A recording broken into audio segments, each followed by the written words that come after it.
Let's get ready to rumble!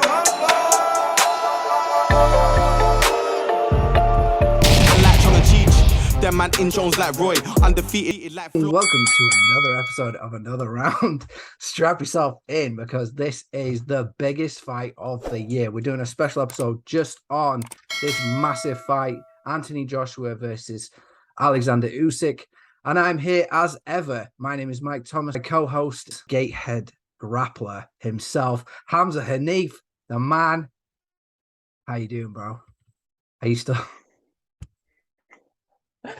The delay on this internet is terrible. All right. Anyway,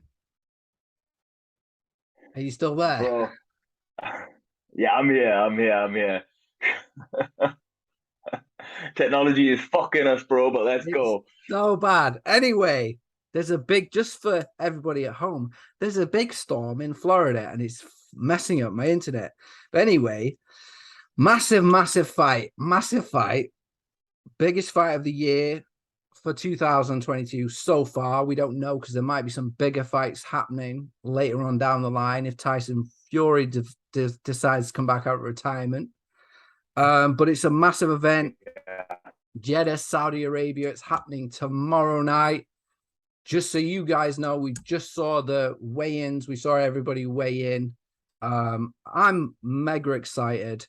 I'm excited about the undercard as well because, you know, Eddie Hearn has a reputation for putting on a mega undercard, and this one has not let me down because everybody knows I'm a big fan of Big Bang Zhang because I love that guy.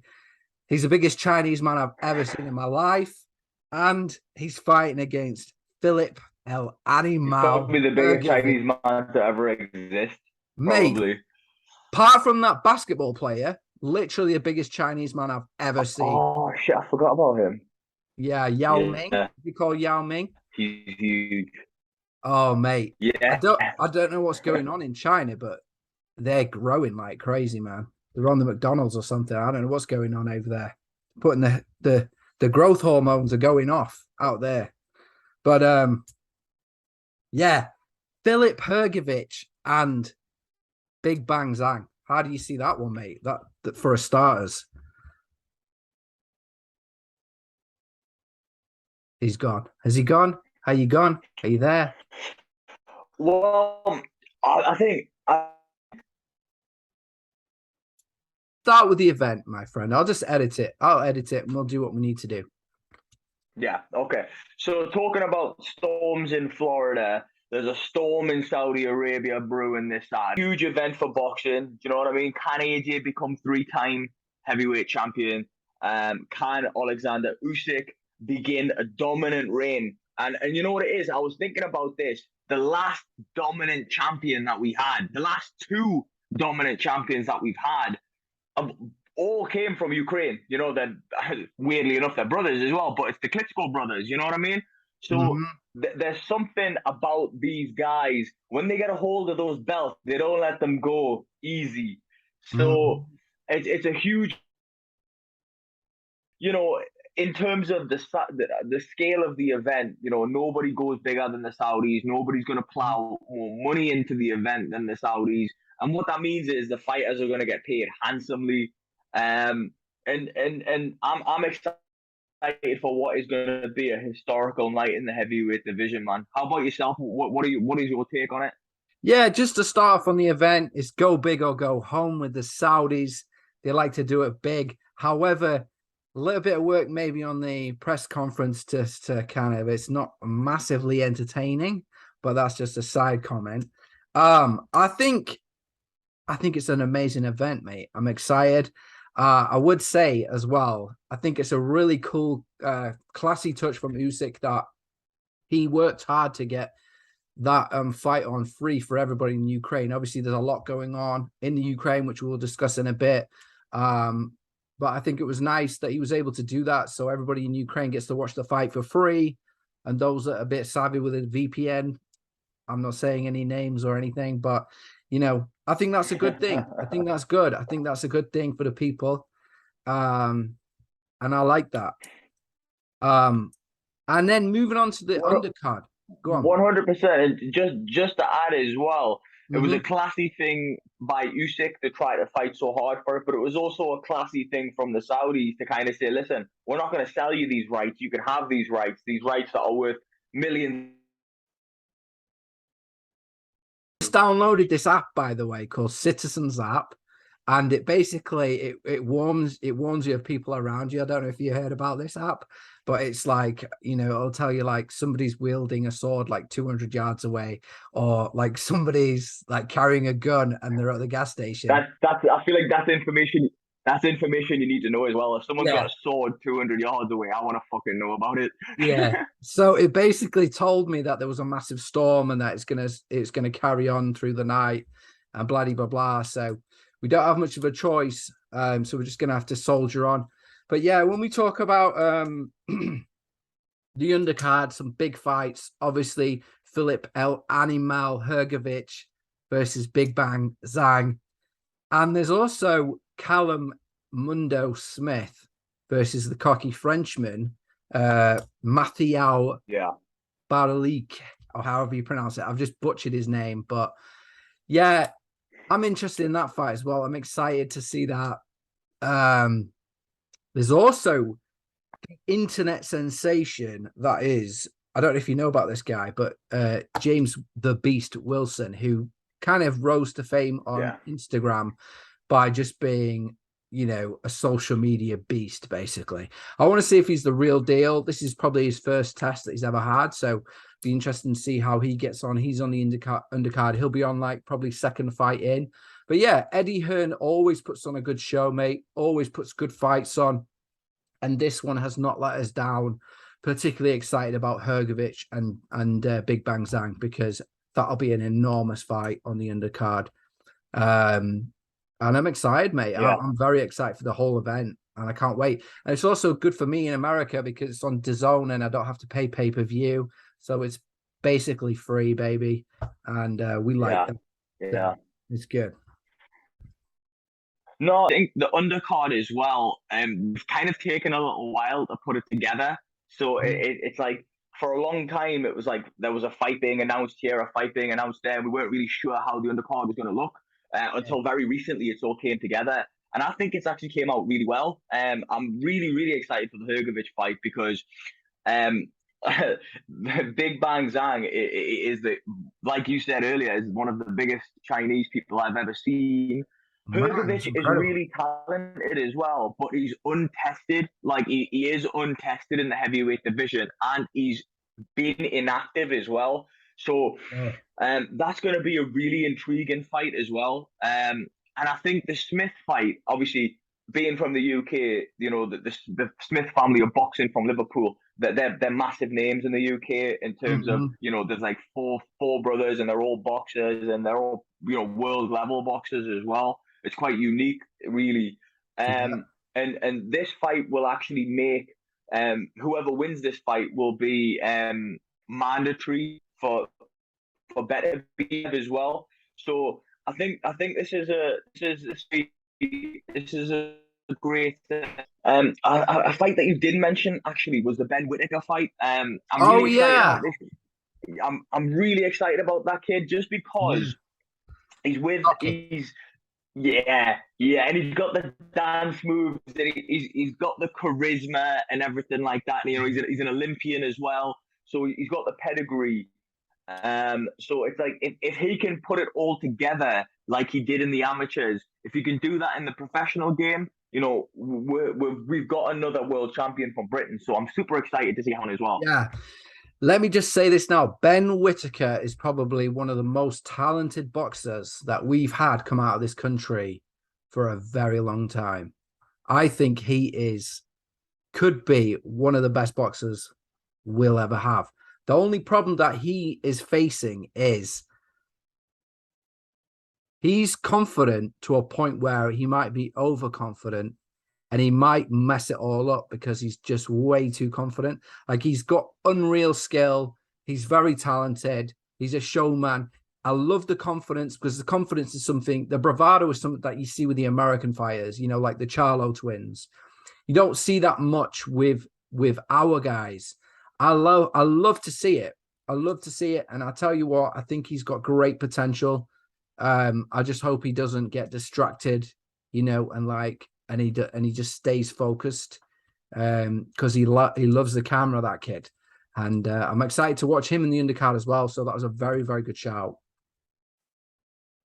I think sometimes you can be your own. You can be sort of your own worst enemy at times, can't you?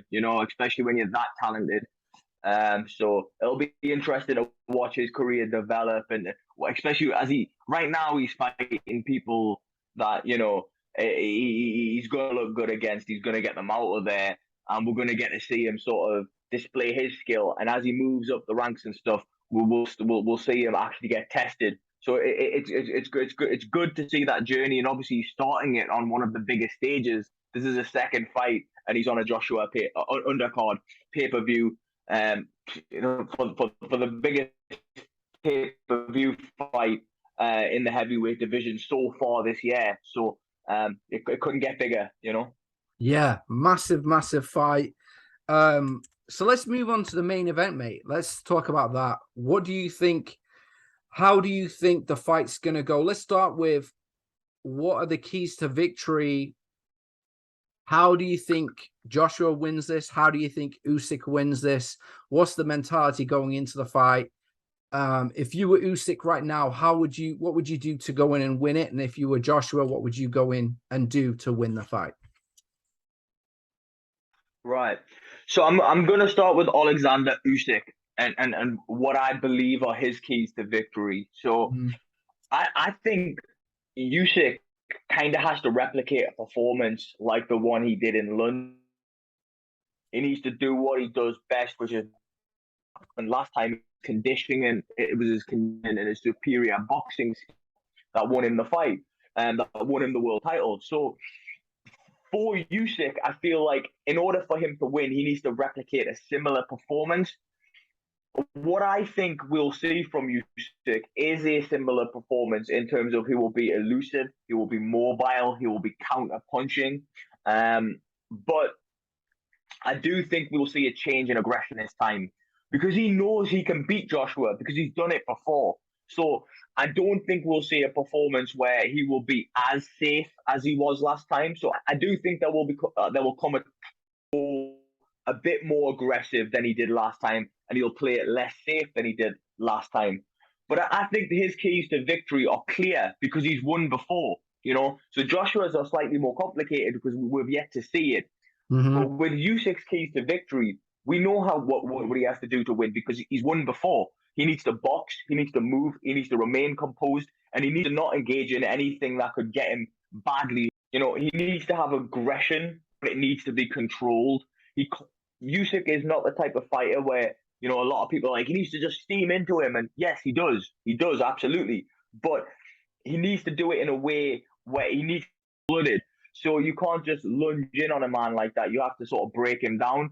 And another thing as well, he's not going to just be able to walk Usyk back onto the ropes and sort of unload on him. He's going to have to wear him down. He's going to have to box with him. So I think the only key for Joshua to win, because he is going to have to box, and he's going to have to box out of his skin at times.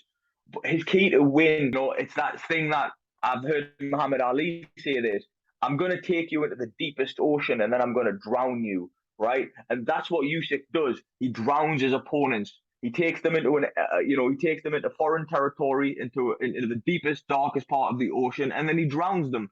So when Joshua sees that moment where he lands a good shot or he backs Usyk up, he needs to go for it in that moment. Because if he doesn't, I believe we're going to see a sort of repeat. Joshua can do you think? Yeah.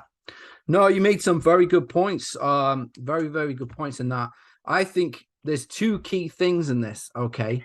Firstly, how does Joshua respond? And we watched this fight with you and I watched the fight between Alexander Usyk and Joe Joyce in the amateurs, right? And you saw Joe Joyce put a hurt on Usyk in the second round. But Usyk is very, very naturally elusive, even since he was 19. Extremely elusive, very hard to hit, constantly bobbing and weaving, all over the shop. It's very, very hard to actually connect with him because he's so elusive.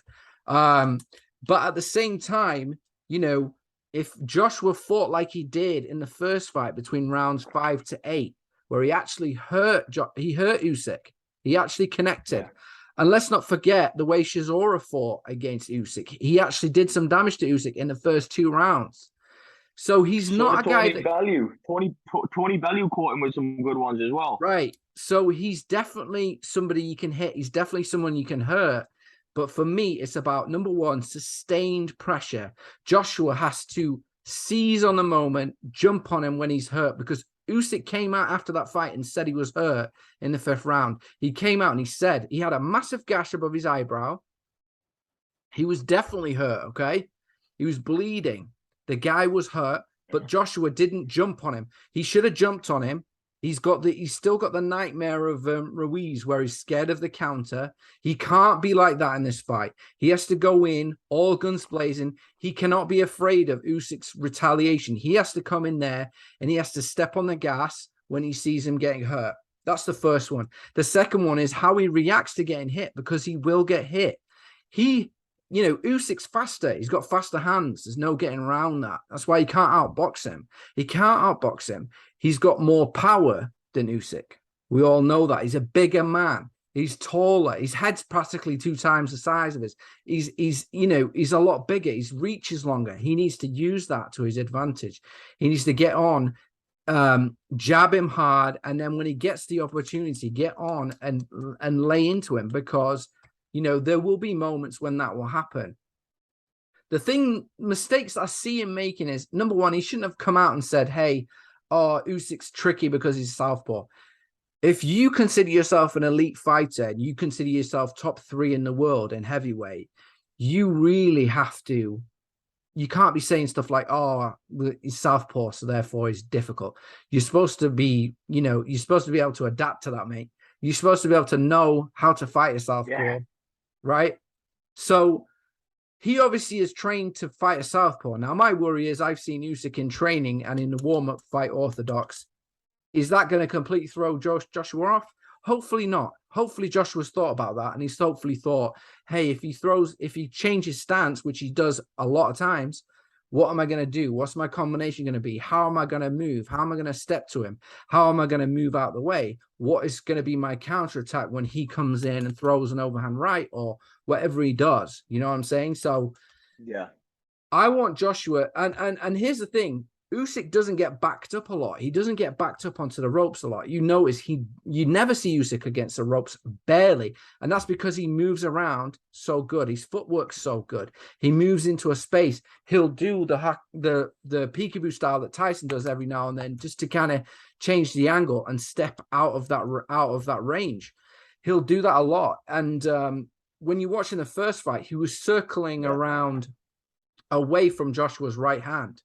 He kept going to the left, and circling away from Joshua's right hand. So he knows what he's doing. Joshua hopefully will be in a position where he's prepared, because Usyk just needs to go in and do the same thing he did in the first fight. The real change has to come from Joshua. I thought you made a fantastic point there as well, because you never do see Usyk backed up against the ropes, and that is a testament to his footwork. As soon as his back hits the rope, he pivots off whichever direction he's going. He's not going against the ropes for very long. As soon as his back's against the ropes, he's pivoting. Whether it's left, whether it's right, or he's circling away. The problem with Joshua and the thing, I'm so nervous about this fight. And one of the reasons I'm so nervous about it is because you never know what Joshua is going to turn up, because he does sometimes make these comments and you're like, where's his head at? The one that you just referenced about the southpaw thing. If Joshua is firing on all cylinders, it's not to say, Usyk, he's got it in the bag, he still has to beat the man. But if he's firing on all cylinders, this is going to be a war, and it's going to be a classic fight. But you don't know which Joshua is going to turn up. I mean, so it's like you never know what Joshua you're going to get, and we need the Joshua who doesn't give a fuck. We need the Joshua who is a killer, you know, and Yeah. and as soon as he sees a chink, he's gonna go for it. We need Dillian Are we White gonna get that Joshua. man? I don't know, you know. We Yeah, need Dillian White Joshua. When he came out and he fought Dillian White, he did not care. He had no care in the world. He was gonna win. He was gonna beat Dillian White regardless. He came out, he got wobbled. Don't get me wrong, Joshua was vulnerable. And that's what we like about Joshua. He's entertaining because he is vulnerable. And as sad as that sounds, he's amazing to watch. It's like the fight with Vladimir Klitschko was an amazing entertainment value, not just for us, but for the casuals. And that's why he got such a huge audience, because you compare that with Tyson Fury's masterclass on Klitschko. He was boring. Do you know what I mean? He stayed out of range. He stayed safe. He just won he won very convincingly on points. But it wasn't something you were interested in watching. In the same way, Joshua is very exciting. Let's not forget, right? We give Joshua a lot of criticism. He's had 24 fights and he's had 22 knockouts. yeah, yeah. That's insane. 24 fights and 22 knockouts. He's lost 2 fights. That's nuts, bro. He puts people's lights out, you know, and that's what he needs to do. Mate, that's what he needs to do. That's what he's trained to do. Like, he's the best finisher in the heavyweight division. You know, Deontay Wilder has the most power. We know that.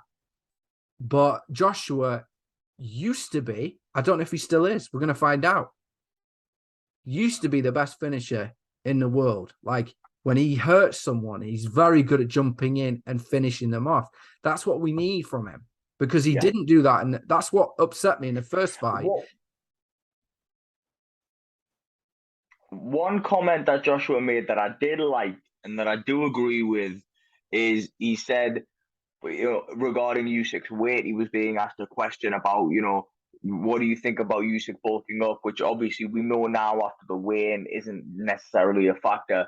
But at the time, it was thought, oh, maybe Usyk's bulking up so he can knock Joshua out.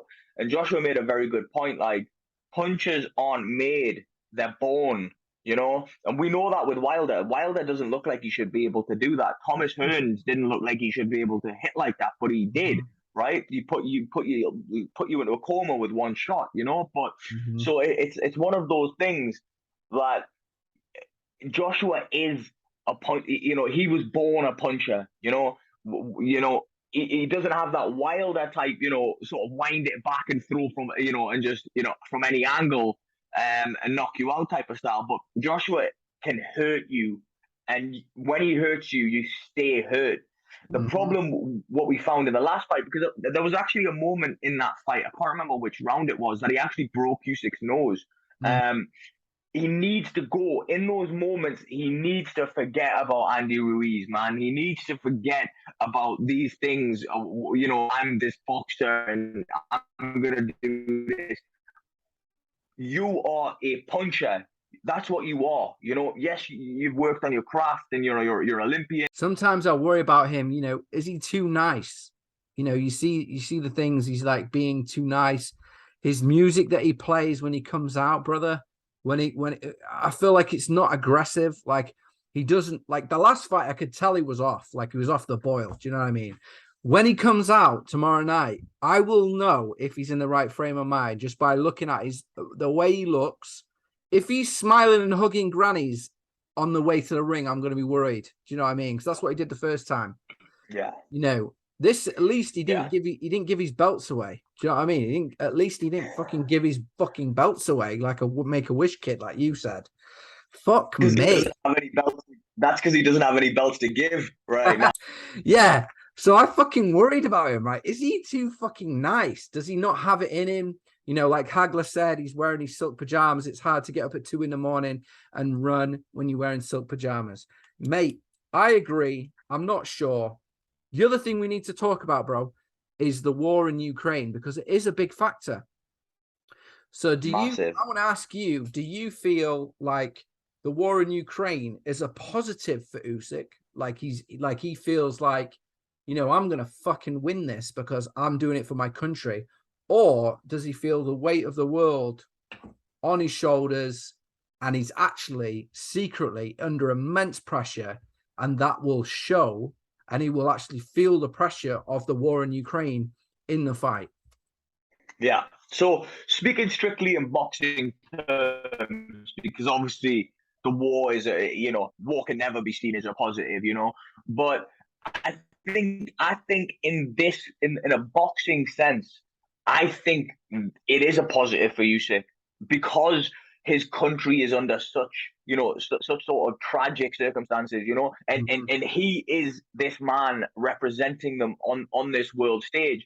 And I think that's going to play a massive part for Usyk, where I don't think that anything that Joshua can say or do will intimidate him or will throw him off his game because, if I just think because of what he's been through, what everybody in his country is going to be watching him, and I don't think he's going to. Usyk seems to be this kind of guy. He's like very naturally relaxed anyway. He's always sort of laughing, joking, dancing, doing all this type of stuff, and I just don't see it sort of working against him. I see it uplifting him, and him sort of it being sort of almost like a jetpack where it's like you will not deny us. You will not deny us our freedom. You will not deny us our victory. And that, I know it sounds stupid, but that is kind of the stance that Ukraine has took against Russia.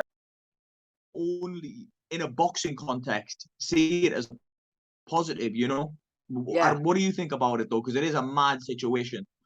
Mate, I would probably agree with you. I think it makes Usyk a very dangerous fighter because he is probably prepared to die in the ring because he's very, very patriotic. We've seen, mate, his whole career he's been wearing Ukrainian collared shorts. He's wearing blue and yellow shorts his whole career. When we saw that, even against Joe Joyce, he was wearing blue and yellow shorts when he was 19, wherever he was.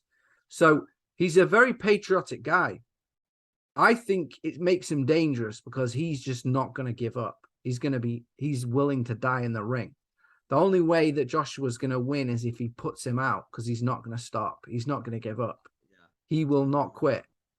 He won't quit because he knows he's got the whole country behind him and they're all watching him for free, by the way.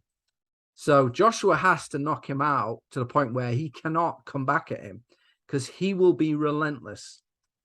So it's going to be a very dangerous fight for Joshua, but Joshua's got to have the right mentality because he didn't have the right mentality last fight.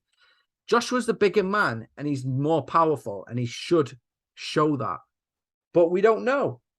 But given everything that we've said, mate, let's just quickly wrap up. What's your prediction? How do you see the fight going and what round do you predict it's going to end? Yeah, so I think there will be a knockout in this fight, man. I've got that feeling. I think these guys have shared 12 rounds. They know each other's strengths. They know each other's weaknesses. I think given everything that's happening over in the Ukraine at the moment, given Usyk's mentality, and I think Joshua is probably thinking, I can't win this on points, so I have to knock him out. I think there will be a knockout. I don't think this is going to go 12 rounds. My prediction for this fight, and it pains me to make this prediction because and I always pick the British fighter. I'm going to go against that today, and I'm going to pick fight is that in that later part of the fight, Joshua will be more vulnerable. He'll be more susceptible. And I think Usyk will try to finish it late. Okay, man. Well, that sounds like a very calculated answer. You've gone with your head. I'm going to go with my heart, and I'm going to say Joshua is going to get it done, my friend. You're a braver man than me. You're a braver man than me. I think he's going to knock him out inside 8 rounds. I think he's going to get him hurt. And because Joshua knows the only way to win this is to knock out Usyk, because we already know he can't win on points. He can't outbox him. Right. He technically could knock him down and win. If he gets a couple of knockdowns, then that sways the points over. However, otherwise, his own real chance is to knock him out. So that means in the first 8 rounds is where he's got to do it. So I'm going to say inside 8 rounds, Joshua's going to knock him out. A TKO or a nice flush uppercut. That's what I'm going to say. Every one of Joshua's beautiful knockouts have been from a right uppercut. I'm expecting him to try and lay that and try and land that. And a left hook and an uppercut. And that's how I see it going. I hope I'm right. I'm most probably wrong. But yeah, I'm going with my I hope you're right too. I hope you're right too. For the record, I hope you're right too, because I think not just obviously I love Alexander Usyk. I love what he stands for. I love how relaxed he is. I love what he represents. But I just think, Joshua is obviously from Britain, but not only that, he's brought the glamour division, the heavyweight division, sort of. There's so many massive fights if Joshua wins. Yeah. So I hope you're right too. Yeah. I mean, I really hope it, because then we get the massive fight with Deontay Wilder. Deontay Wilder would be mega. And we'd also get finally we get an undisputed fight, potentially with Tyson Fury and Anthony Joshua. But this is all if, buts, and maybes, because Joshua really has to change his game tomorrow. He can't fight. He can't turn up like he did in the first fight. He's got to have really had an overhaul of his tactics, and I hope he has. Mate, I'm excited. I cannot wait. It's going to be a good one, brother. Rage on the Red Sea, man. Let's do it. Rage on the Red Sea. Let's do it, brother. All right, man. Well, that's been another episode of Another Round, and it's been great to see you all.